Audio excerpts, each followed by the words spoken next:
Good morning sa inyong lahat. Ito nga pala yung trabaho ko ngayong araw. Maglalagay ako ng belbo sa mga container. Wala na naman kasi akong gawa sa pesto ko kaya ito na lang yung pinagawa sa akin. Sabi nga sa akin bagalan ko lang kasi wala na naman daw akong gagawin mamaya. Sino gusto ng kalapate dyan, oh? Ito, kunin nyo sa company namin.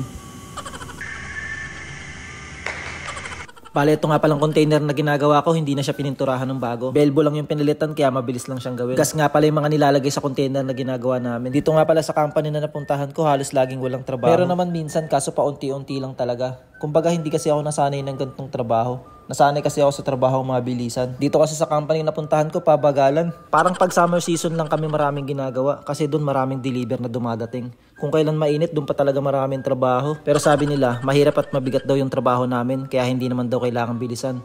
Pero hindi naman namin binubuhat yung mga container. Paano maging mabigat yun? Sabi kasi nila, pag magaan daw yung trabaho, like food processing or mga gawaan ng karton, kailangan mabilis daw yung kilos kasi magaan lang naman yung trabaho. Buti na lang may kasama akong Pilipino. Kung wala, siguro mababaliw ako. Ang hirap pa naman kausapin ng mga Koreano.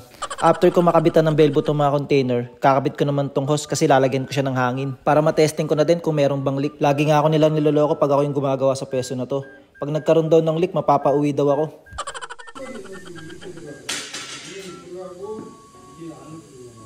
Andito nga pala kami sa office, nagbe-brainstorming. Kasi yung utak ko hindi gumagana. Hindi ko kasi maintindihan yung mga sinasabi nila eh. Pero hindi naman nila ako kailangan dito. Nakikichismis lang talaga ako. Yung mga Korean nga pala nakasama namin, magaling lang yan mag-isip ng mga gagawin. Pero hindi naman sila yung gumagawa. Si Kuya Kevin pa din. Kumbaga sila lang yung namumroblema, pero hindi naman sila yung gumagawa. 11:45 na nga at oras na ng kainan namin. Ito nga pala yung ulam namin for today's video. Syempre puro gulay at di mawawala yung kimchi dyan. Balik trabaho na nga ako kaya binuksan ko na tong kompresor. Grabe, laki ng makina nyo, parang Harley Davidson. Bali pupunuin lang pala ng hangin yung 5 container na yan para malaman kung meron ba siyang leak. Habang inaantay ko nga mapuno ng hangin yung mga container, ito na lang yung ginawa ko. Ito yung ginagawa namin dito pag wala kaming ginagawa. Tinatanggal namin yung mga teflon na nakakapit sa mga tornilyo. After 1 hour nga, napuno na ng hangin yung mga container. Kaya i-check na natin kung may leak. Kaya sprayan lang natin ng tubig na may sabon, yung belbo na kinabit natin. All goods nga, walang leak sa ginawa natin. Pero kailangan pa rin natin i-double check. Mahirap na, baka mapauwi tayo ng Pinas. Dapat kasi sigurado talagang walang leak. Malayo pa kasi yung pinanggalingan ng mga container na to. Tsaka ito lang yung ginawa ko maghapon, nakakahiya naman kung palpak pa. Ito nga pala yung ginagawa nila Kuya Kevin ngayon. May pinalitan silang pyesa dun sa machine. Siyempre, sumideline muna ako, taga-ilaw. Ipak muna. Ipak ba? Ipak muna. Dalawang pihit, 5 hipak.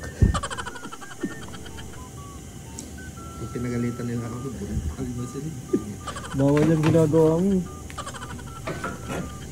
Hindi ko gagawin to. Hindi. Sana mong ano.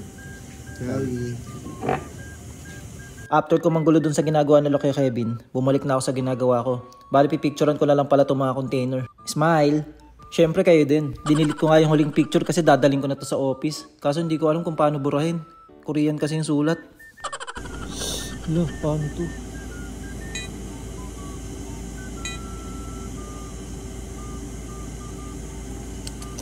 Ako, hindi ko maintindihan. So yun, trinanslate ko nga muna sa papa ko para maintindihan ko. Buti na lang na-delete ko. After ko nga mapicturean yung mga container, tatanggalan ko na siya ng hangin. Dito na nga nagtatapos yung trabaho namin ngayong araw. Kaya pinatay ko na yung mga kuryente dito sa panel. Ito nga pala yung nilutong pagkain ni Kuya Kevin, chiksilog. Pero yung itlog ako nagluto niya na. So yun, hanggang dito na lang yung vlog natin. Paalam!